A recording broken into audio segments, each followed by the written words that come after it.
1부에 이어서 2부 이어가도록 하겠습니다. 사실 퇴직하고 나면 가장 많이 직면하게 되는 가장 큰 위험 중에 하나가 이 시간에 대한 것이라고 합니다. 직장 생활 다닐 때는 이 정해져 있는 그 순서대로 생활을 하면 되겠지만 퇴직하고 나면은 막대한 시간을 어떻게 보낼 것인가 이것도 문제일 것 같은데요. 처음에 맞이하게 되는 그 시간을 어떤 식으로 관리해야 될까요? 이게 이제 남자들이 주로 문제인데요. 네. 제가 이야기를 읽어보니까 고래도 할머니 고래는 쓰임새가 많답니다. 네. 네, 손주 고래들을 이렇게 위험하지 않은 곳으로 잘 인도를 하고 하기 때문에요. 역시 포유류는 공통점이 다 있구나. 할머니는 어디든 나이가 들어서도 쓰임새가 있고 문제는 할아버지다. 엄마 이게 좀 와주세요. 뭐 이런 것도 많은데요. 아빠 와주세요 하는 곳은 거의 없다고 보시면 될 것 같습니다. 그래서 남자들은 이제 나이가 들면은 어떤 시인이 썼듯이 그냥 가구가 되어버린다고 그럽니다. 가구. 네. 그 가구 중에서도 소파가 되어버립니다. 그냥 소파하고 딱 붙어 있어가지고요. 저게 소파인지 사람인지 구분이 안 되게 되어버리는데요. 저는 이제 그래서 이제 남성분들에게 이제 좀 초점을 맞추자면은 한 60대 정도는 그래도 일을 하는 것. 그게 이제 남자들에게 꼭 좀 필요한 부분 같고요. 70대 이후에는 자신의 목표를 삶에 있어서 뭔가를 해보고 싶었던 거라든지 이런 부분에 이제 좀 매진을 하는 저 친구들 이제 퇴직 많이 했죠. 이 자격증 공부도 많이 하고 있습니다. 그것도 한 3년씩 해야 되는 어려운 자격, 감정평가사, 네. 손해사정인 뭐 이런 것들도 막 공부하고 있는데 그래서 제가 그걸 보고 배웁니다. 저 친구들은 생각보다 삶을 길게 보고 있구나.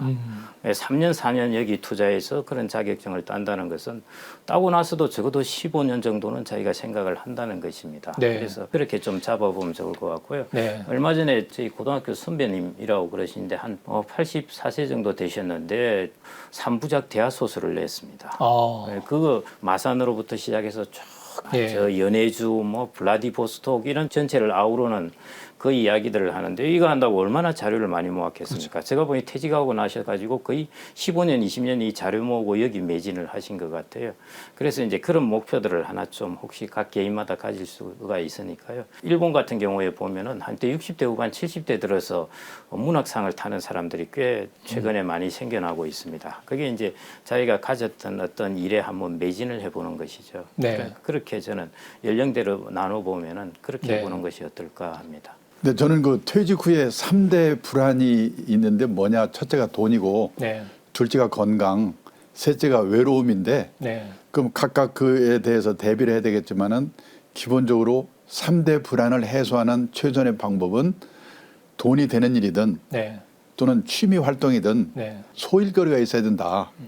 그리고 저 자신도 이렇게 보니까 제가 76세인데요. 만약 제가 일이 없었다면 저는 운동도 별로 좋아하지 않고 그러니까 하루 종일 그냥 집에서 누웠다 일어났다 이렇게 해가지고 건강이 그만 망쳤을 것 같은데 아침에 찌뿌둥하지만 할 수 없이 일어나서 어딜 가야 되기 때문에 그게 건강을 유지해 주는구나 그런 생각이 들더라고요. 제가 인상 깊었던 게 뭐냐면 얼마 전에 공무원 연금공단에서 네. 퇴직한 공무원분들 퇴직해서 몇 년 된 분들한테 퇴직 수기를 공모했는데요. 우연히 심사위원을 하게 됐어요. 네. 심사하면서 깜짝 놀랐는데 저는 공무원들은 60까지 보장되지 연금도 300만 원에서 다 나온다지 아무 걱정 없는 줄 알았거든요. 90% 정도가 나와보니까 절벽이더래요. 제일 미치는 게 뭐냐면 갈 데가 없는 거. 한 분만 딱 제가 소개하면요.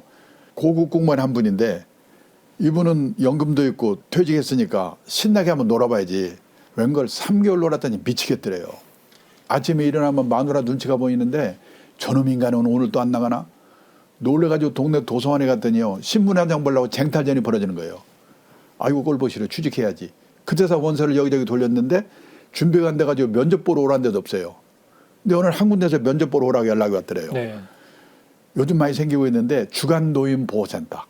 면접에 붙어가지고 하루에 5시간에서 6시간 일하는데 아침에 노인들 자동차로 모셔다가 네. 센터에 모셔놓고 같이 노는 거예요.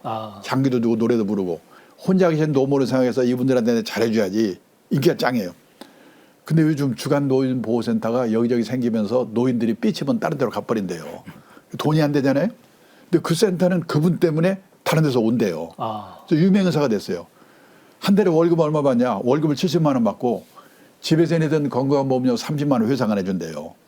근데 제일 마지막에 한 말이 기억에 남는데 100만 원 벌어다 주고 집에 없으니까 그렇게 무섭던 마누라가 천사로 바뀌었다. 저는 남자분들 특히 갈 데가 있어야 된다. 그걸 네. 계속 얘기합니다. 집에서 오래 있게 되다 보면 또 부부간의 이 갈등도 또 심각한 것 같습니다. 네. 그리고 또 자녀들과의 갈등도 되고요. 그래서 가정에 이제 돌아왔을 때 이제 잘 융화하는 방법이 뭐가 있을까요? 요즘 그 일본의 가정주부들이 남편이 집에 있으니까 남편 재택 스트레스 증후군이라는 게 생겼대요. 증세가 뭐냐면 우울증, 고혈압, 천식, 공황장애, 암 공포증, 십이지장 궤양, 그다음에 키친 들인 거, 주방에서 홀짝홀짝 마시는 거. 우리는 아직 이렇게는 안 갔잖아요. 네. 일본은 더 난린가 봐요. 네. 우리나라와 일본은 남편이 현역으로 있는 동안은 남편의 세계와 아내의 세계가 분단된 세계에 살고 있잖아요. 그러다가 30년, 40년 만에 만나니까 이게 이제 헷갈리는 거예요, 이게. 젊을 때부터 부부가 나이 들어서도 화목하는 방법을 연구해 봐야 되는데 네. 지금까지 뭐 일어나라고 바빠가지고 준비할 새 없잖아요. 그러면 결국 퇴직하고 나서 남편들은 작심하고 그런 노력이 필요하다고 봅니다. 네. 저는 너무 그 융합하려고 노력하지 말자 이게 주의인데요. 네. 이 사람들이 있다가 확 다가가면 갑자기 놀래서 확 뒤로 가거든요. 이런 이야기가 있는데요. 어떤 남편이 이제 퇴직을 하고 나서 야 이제 아내 일을 내가 더 시스템적으로 해주겠다 해서 가계부를 한번 가져와봐. 내가 엑셀로 다 정리해줄게. 파이 차트도 그리고 뭐 월별 지출액 뭐 아내가 기급을 하죠. 자기의 영역이니까요. 그 다음에 이제 냉장고를 내가 모두 다 깨끗하게 정리를 해주겠다. 그 역시 마찬가지입니다. 우리가 집도 보면은 대문부터 안채나 이런 사이 공간을 항상 가집니다. 네. 예, 그 공간을 사람도 마찬가지 이야기할 때 공간이 있어야 편안해지거든요. 네. 그래서 꼭 융합해서 너무 이렇게 탁 붙으려고 하지 말고 따로 또 같이라는 그 모토를 꼭 활용을 하면 좋을 것 같고요. 그다음 같이 취미 생활을 갖는 것. 네. 뭐 예를 들어 영화를 같이 보러 간다든지 여행을 가끔씩 같이 간다든지 이런 이제 취미 생활을 같이 갖는 것은 좀 키워야 할 것 같아요. 너무 융합이라는 것, 밀착 이런 부분은 오히려 마이너스 효과를 나타내지 않을까 싶습니다. 네. 저는 그게 융화가 아니라 네. 조화를 이루는 방법이라고 생각하는데 네. 저는 사실 거의 집에 없는 편인데도 가끔 그런 생각을 해요. 옛날에 그렇게 늦게 들어온다고 야단하더니 왜 조금만 내가 집에 오래 있으면 부담스러워할까.